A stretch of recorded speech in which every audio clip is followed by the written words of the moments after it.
this is where me and Professor Ketch are not understanding each other. I'm looking at the standing orders of the National Assembly.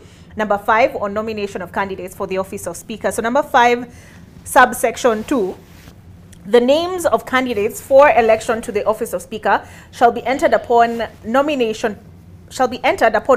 papers obtained from the clerk and handed back to the clerk at least 48 hours before the time appointed at which the House is to meet to elect a Speaker. So 48 hours before. So if the President has until...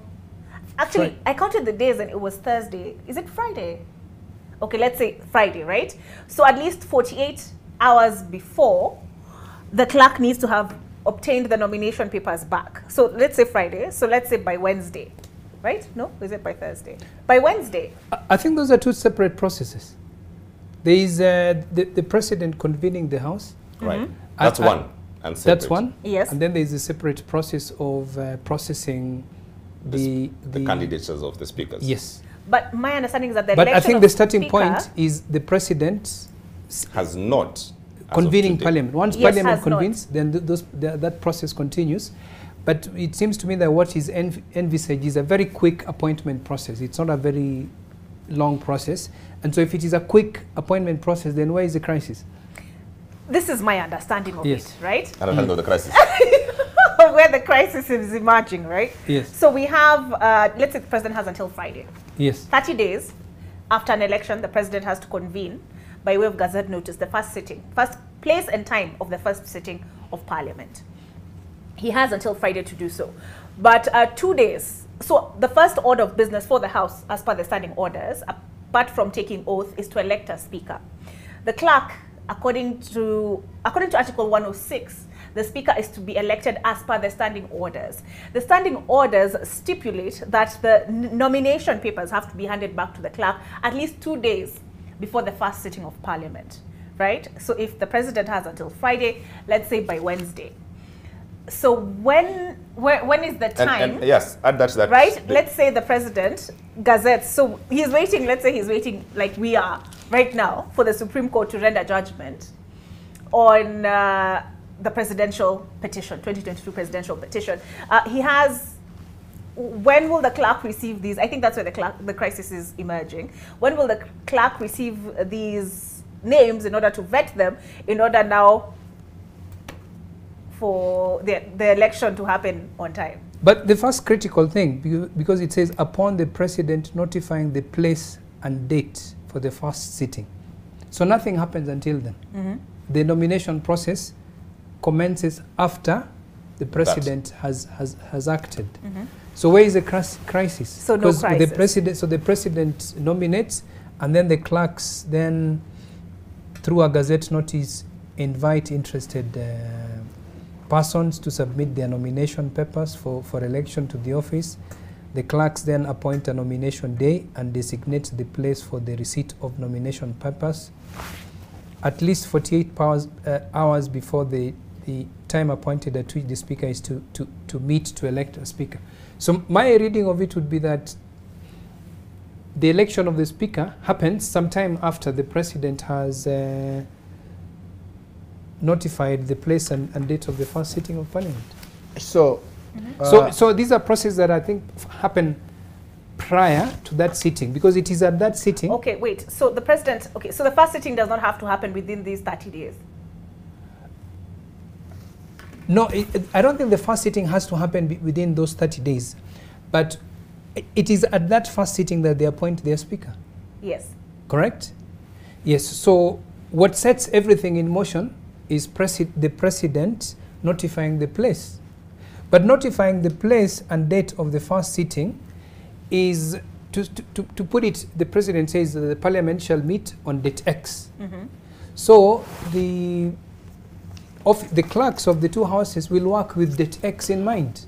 Because you see, they will not be told of date X on date X. They'll be told about date X sometime before. The President will, in advance, say that Parliament will convene on this day. So in anticipation of that, the clerks then get their act together, so that come that day, everything is ready. They can then proceed, the new houses can then proceed and appoint their clerks. That would be my reading of it. Okay. Yes. Professor Sihanya? There are three reasons why there is no crisis, and I agree with Professor Akech that there is no crisis. And I would say that crisis is a word that is losing its real meaning. Crisis is a word that the media love. Yeah, crisis is a point of no return. You are in a situation whereby there is nothing else you can. The sky is going to fall, as it were. But I don't see the sky. Make or break moment. Absolutely. And there is no That's crisis a term that we there. love. So some people manufacture crisis studies. I think we call it manufacture of crisis and crisis studies. And even the presidential election position, I've had so many people manufacturing crisis. You know, if it's nullified, if it's done, if you declare somebody else, what is the ABC? No, the constitution is very clear. The constitution and the law is very clear. As I take TOT, it's very clear. More tea to you, Prof. Pardon me? Yes, more tea to you. Absolutely. Yes. The constitution is very, very clear, and the law and the law on parliamentary, National Assembly, Senate processes, and on the standing orders are very clear. One, we have to ask the following questions. You are telling, it's being stated that IEBC gazetted those members on 24th. You have to ask questions. Why 24th if they had concluded this process on 9th? And therefore the time lag there was about how many days? At least 15 days. You get my point?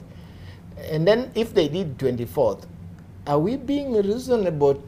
That's number. And then you know also IBC decided, or now it appears it's Chebukati decided, because the other commissioners are saying that were Chebukati decisions. Chebukati decided to not hold parliamentary and the gubernatorial elections and presidents, which basically also means that some people was fundamentally affected. Not just on the issue of voter turnout and the question which is called contagion in political sociology, or the rational choice problem that it affected their decision making and affected some candidates, but also affected the people in terms of them also having a representative elected at the same time as others and being gazetted in time. So these are, you know, these Chebukati things are really knock-on effects. Ripple effects, if you like. So 29th there was an election, they gazetted on 24th. That's quite a lot of time spent there, because if they had been accurate and verifying on these things, because even the list, we expect that they should have verified. The commission, not just Mr. Chairman, before gazetting, it's expected that they ought to have verified this as a commission, that these are, you were aware, please. That's my second point. Even the president now is, if they gazetted on 24th, now within a week, the president, some people are criticizing him for not doing the next thing, and these guys took more than 2 weeks, and they had all the data, all these things. You would expect at presidential level, they would also have to check some of the, why do I say so? To verify that some of these gazette notices. Why do I say so? I think, I don't think, I know.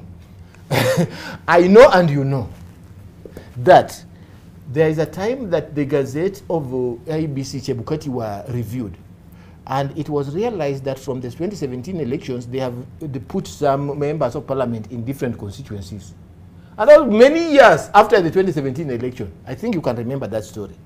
So this Gazette is not just that we have gazetted then the next process. I think especially if you are dealing with Chebukati, you have to tally and verify everything. Even if he says that so and so is the member for, say, Starehe in Nairobi, you have to verify, because we realize that. Prof, I think you're in a bit. You think a bit? Just a bit. Just a bit. According to Professor Sihanya. Yes. Yes. You have to verify everything that Chebukati does. According to Professor Sihanya. That now, come on. It's a rider. But hey, are you the only stranger in Jerusalem who didn't know that there was a problem on the list of 2017 as recently as 2020? 2021. So lastly is that... Then you may be exaggerating it just a little.